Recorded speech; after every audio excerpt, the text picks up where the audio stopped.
And welcome to today's devotion with William J. The title to this devotion from William J. is simply the introduction to Psalm 30, and not any of the contents of Psalm 30 are there in the introduction. So therefore, I'm going to read the entire 12 verses of the psalm. So once again, you can have context for what William J. is directing us to think about. This is Psalm 30, a psalm of David.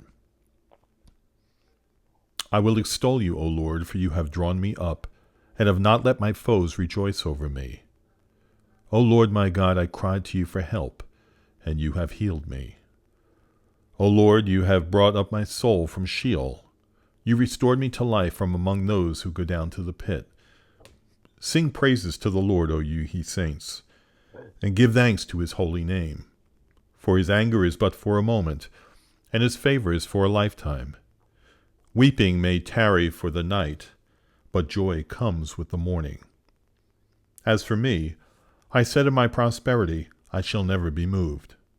By your favor, O Lord, you made my mountain stand strong. You hid your face. I was dismayed. To you, O Lord, I cry, and to the Lord I plead for mercy. What profit is there in my death if I go down to the pit? Will the dust praise you? Will it tell of your faithfulness? Hear, O Lord, and be merciful to me. O Lord, be my helper. You have turned for me my mourning into dancing. You have loosed my sackcloth and clothed me with gladness, that my Lord may sing your praise and not be silent. O Lord my God, I will give you thanks forever. Into your hand I commit my spirit. This is the house he built for himself as soon as he was established king over Judah and Israel. It was doubtless very different from the cottage he occupied when he was a shepherd, but there was nothing inappropriate in this. A man may alter his mode of living with his rising condition in the world. The gradations of life are not discounted in the Scriptures. We have never seen any advantage arising from the neglect of them. Good men should avoid extravagance, but by being poor or frugal, they may cause their good to be spoken of as evil. As a king, David was obliged to do many things simply because of his position rather than from personal choice. But godliness is to show itself in all circumstances. Therefore, when he took possession of his new dwelling place, he consecrated it to God. At entering a new house, a celebration is often given, and dissipation and excess follow. Many are invited, but God is not one of the number. Yes, they that say to God, Depart from us, for we desire to not know the knowledge of your ways. But everything is to be made holy by the word of God and prayer. Our religion is to be exemplified in little and common things. We are to make the entire week holy, as well as remembering the Sunday, and to walk with a perfect heart in our own dwellings, as well as to worship in the temple of God. All that we have belongs to the Lord, and nothing is a blessing until he blesses it. And we do not know what might befall us in our new home. Here our children may be with us, or here we may weep because they are not. Here we may find a house of mourning for the desire of our eyes, or the guide of our youth. Here we may enjoy health or be made to possess months of vanity and have worrisome nights appointed to us. Here we may live many years, or our sun may go down at noon. Let it be then our concern that the place may be the house of God while we live, and the gate of heaven when we die. David was a poet and was accustomed to indulge his godly genius on any particular occurrence. Here are the lines he composed on the present occasion. I will extol you, O Lord, for you have drawn me up and not let my foes rejoice over me. O Lord my God, I cried to you for help, and you have healed me. O Lord, you have brought my soul from Sheol. You restored me to life from among those who go down to the pit.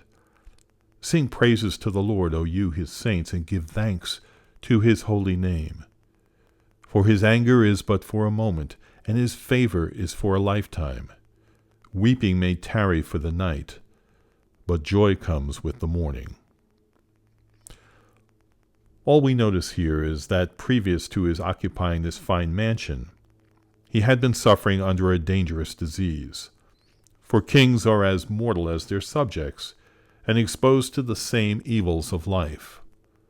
And what would a house of cedar be to one who carried into it a body full of pain?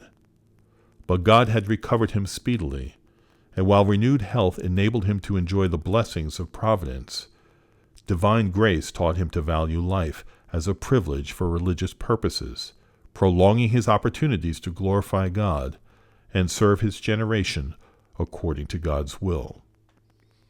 Nothing is more interesting than little casual insights into the history and experience of good and great men. And in this poem, we see the workings of David's mind before, after, and under affliction. Before the affliction, he says, "In my prosperity I said I shall never be moved. Lord, by your favor you have made my mountain to stand strong." He had not said this in words, but in his views, feelings, and actions, and they were all vocal towards God. And do we not see here the danger of indulgence? How little can we bear without self-security, without presumption, without losing the heart of a stranger? Hence the necessity of a change, and the advantage of those trials that cry to our hearts, "Arise, and depart from here, for this is not your rest." Under affliction, he writes, "You hid your face, and I was troubled. I cried to you, O Lord, and unto the Lord I made supplication. What profit is there of my life if I go down to the pit? Will the dust praise you? Will it declare your truth? Hear, O Lord, and have mercy upon me. Lord, be my helper." Cain, in his distress, goes to building. Saul sends for music. Few turn to him who chastises them. But prayer is the design and the way to holiness when we are afflicted. Is any afflicted? Let him pray. And then after the affliction, he says, "You have turned from me my mourning into dancing. You have put off my sackcloth and girded me with gladness, so in my glory I may sing praise to you and not be silent. O Lord my God, I will give thanks to you forever. Therefore, I will serve him with my best powers and forever." And David's practice corresponded with his profession. No sooner had he taken possession of the new palace than the king said to the prophet Nathan, "See now, I dwell in a house of cedar, but the ark of God dwells within curtains." And it was at that time that he gained a holy and zealous frame of mind to swear to the Lord and vow to the mighty God of Jacob, "Surely I will not come into the tabernacle of my house, nor go up to my bed. I will not give sleep to my eyes, or slumber to my eyelids, until I find a place for the Lord, a habitation for the mighty God of Jacob." How different was this from the disposition of the selfish Jews on their return from Babylon? Is it a time for you yourselves to dwell in your paneled houses while this house lies in ruins? And what did they gain? "They who honor me, says God, I will honor." You looked for much, and behold, it came to little. And when you brought it home, I blew it away. Why? Declares the Lord of hosts, because of my house that lies in ruins, while each of you busies himself with his own house. There are so many lessons here for us, but the one that stands out to me is how fragile our lives are, just like David's was. How careful we need to be with our indulgences, and how we must always, always, always be thinking about the Lord, and that all we have belongs to Him, and what He has given us is gracious, even the afflictions, which make us more like Christ. Thanks so much for listening in, and I hope to see you next time.